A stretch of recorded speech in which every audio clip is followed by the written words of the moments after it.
The coffee berry borer, otherwise known as La Broca, is a tiny beetle causing major damage. As young cherry matures, CBB is often waiting at the end of the bean. As the bean hardens, the beetle begins to drill into it, thereby claiming a large percentage of farmers' crops. We're seeing a weighted average of between 20 and 25%. It's only going to get worse if we don't start taking care of it now. This pest has been found in many other countries, however, it was only found in Hawaii in September of 2010. The coffee berry borer can cut productivity, require extra labor, and ultimately cost you money. Here now is more information and instruction on how best to control the coffee berry borer. With a multi-pronged approach, you can greatly reduce loss. Field sanitation, fungus, trapping, and worker education can minimize damage caused by the beetle. Hi, I'm Suzanne Schreiner, and I'm a Kona coffee farmer. And like all of you, I've been living with CBB for about a year now. It's important to be your own scientist on your farm and understand what's going on in your trees so you can properly manage.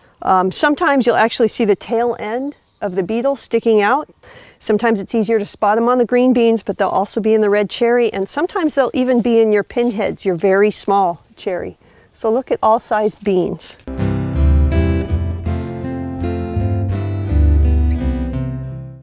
Many CBB experts believe field sanitation is the most effective form of control. Simple sanitation is vital and can be cost-effective with a few preventative measures. When I talk about sanitation, I'm making sure that every coffee bean is out of the trees and not thrown on the ground. Explain to your harvest crews that they should not drop green or raisin cherry on the ground. They should either put it in their pocket or in a separate cherry bag. Limit movement of coffee bags through the field. CBB can hitch a ride from one portion of the field to another. Do a final round of gleaning of the field to break the life cycle. In a well-picked field, it should take approximately 16 to 24 hours to glean old crop from 5 acres of trees. Remove all raisins before pruning trees because just one bean can host multiple generations of CBB. All CBB-infested beans should be placed in black garbage bags and into buckets, then left in the sun for several days. The heat will kill the beetle. Freezing overnight will also work, as will burial under 12 inches of soil. If you're finding the beetle, you might want to consider spraying the Beauveria bassiana fungus. And when it's time to harvest your coffee, pick it early, pick it often. Best practice, harvest your coffee. 75% of the beetle will be removed in that process.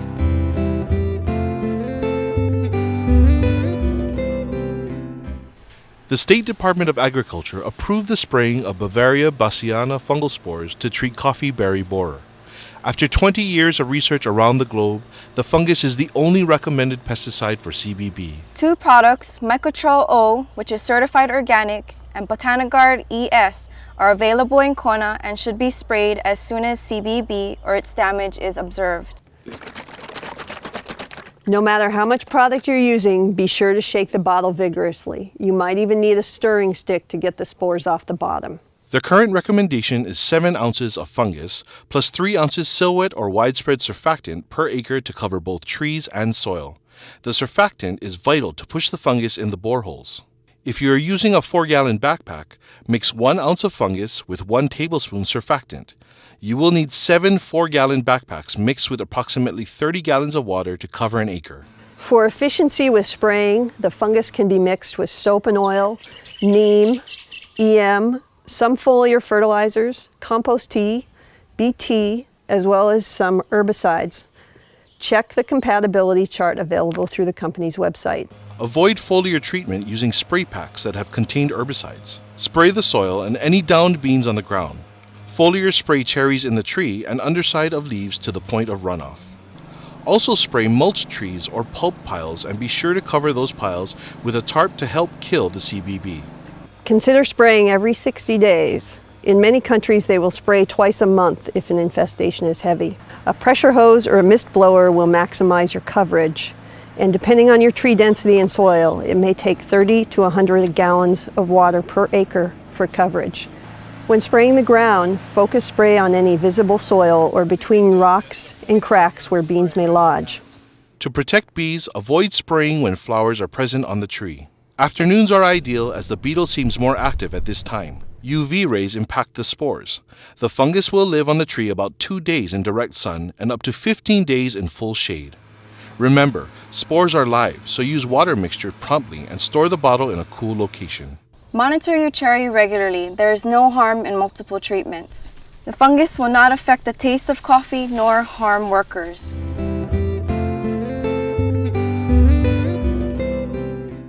Traps may not greatly reduce pest populations on your farm. However, they will help to identify trouble spots. Traps are most effective when coffee berry borer is on the move. In other regions, this is immediately after the growing season, as well as about 150 days after flowering. Traps are baited with a 3-to-1 mix of methanol to ethanol, and you can buy these pre-made or you can make them yourselves of simple materials. And on the CTAR website has a full description of how to make them. Traps work best when placed 3 to 5 feet off the ground and at least 20 traps per acre. Use traps along border locations with wild or untended coffee. Use them around mills or processing areas where CBB may be migrating out of fruit. Do not place traps in trees, as this will attract coffee bearer borer to cherries.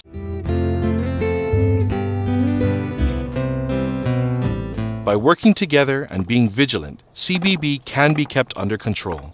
Train your workers about CBB, or La Broca as it's known in Spanish, so they can report to you where the trouble spots in your field are. If you have trouble spots in your field, don't move your bags around, that will move the beetle around. Cover them with a simple mesh tent like this. You can spray with vegetable oil or pyrethrin pesticide, and that will kill the CBB as they escape from the bag. That will prevent you from contaminating other areas of your farm. Good housekeeping around mills is critical to prevent spreading CBB infestation. Traps should be placed around the perimeter of the mill and also inside. Harvest the coffee closest to your mill last. That way, if any beetle escape your processing, they won't go too far into the field looking for coffee. You might also want to spray fungus more frequently in this area. It's really important to trap the beetles from escaping from your tank. So we take a mesh screen, just window screen, put it over your tank. You can spray it with vegetable oil and the beetles will stick. You can spray it with permethrin, organic pesticide, and that will kill the beetles. You don't want the screen to touch the water, you want it up above, but that'll keep the beetles from coming out of your tank. We stir the tank as you normally would with your floaters to get them to come to the surface. And then you're going to skim off the floaters, which will have a fair number of CBB contaminated beans. You need to dispose of them properly. For disposal, put the floaters into a bucket or heavy-duty black plastic bag and place them in the sun. If you buy coffee, be sure to return the coffee bag directly to the farmer. We don't want to swap bags and trade CBB from farm to farm. You need to treat the bags after you bring them in. You can dip them in boiling water for 2 minutes. Will kill the CBB that remain in the bag. Or you can put them in soapy water overnight, and that will drown the CBB. Cover your pulp piles immediately after use. Consider regularly spraying them with the fungus or pyrethrin pesticide. Keep them tarped to increase the internal heat, which will kill larvae and pupae. About 50% of the beetle can survive processing and go all the way through to parchment stage. So it's important that you take good care all the way through the processing steps. The beetle cannot drill into the bean at a moisture below 12%. So it's important that you get your parchment dry enough. Use a moisture meter to prevent reinfestation in the bag. Once your parchment is at 12%, store it in a GrainPro bag. That'll keep your moisture stable and keep the CBB from either leaving the bag or reinfesting the parchment inside. For more information, you can call 322-4894 or email andreak@hawaii.edu or visit www.konacoffeefarmers.org.